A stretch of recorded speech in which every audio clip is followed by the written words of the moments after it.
This is Johnny Dosco. Stay tuned for another Score Sheet podcast. Holy Kadelka!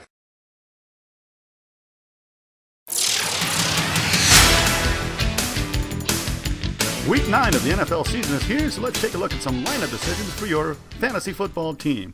First, here are the teams with byes this week.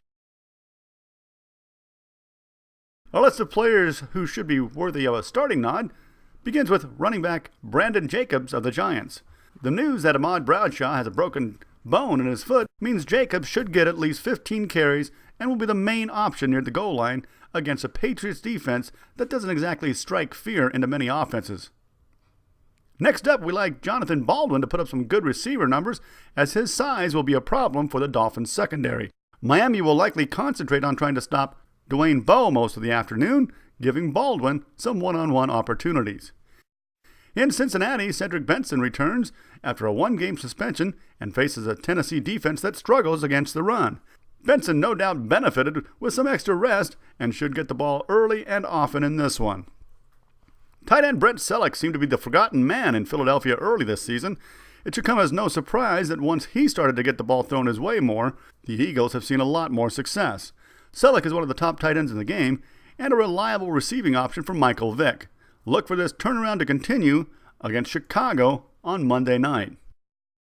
Quarterback Mark Sanchez has been showing more confidence in his receivers in recent weeks, and it's helped his performance and the Jets a great deal.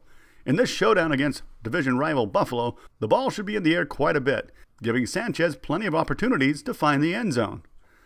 Now for the list of guys you might want to sit down this week.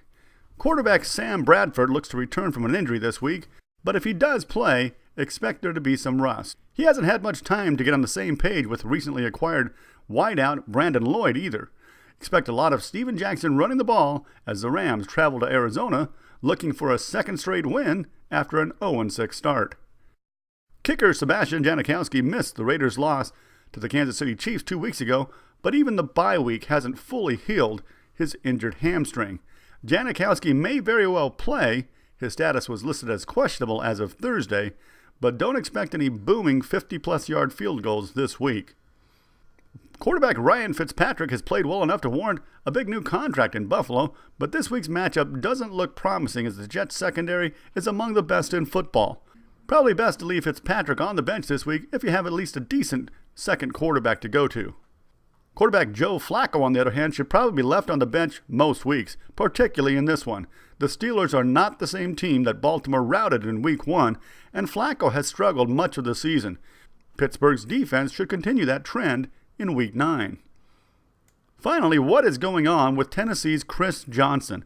After signing a big contract, he has looked nothing like the player that ran for over 2,000 yards in 2009. At the current pace of just 43 yards per game, he'll fail to even hit the 1,000-yard mark. With a stingy Bengals defense on the schedule this week, it isn't likely that Johnson will break out of his funk.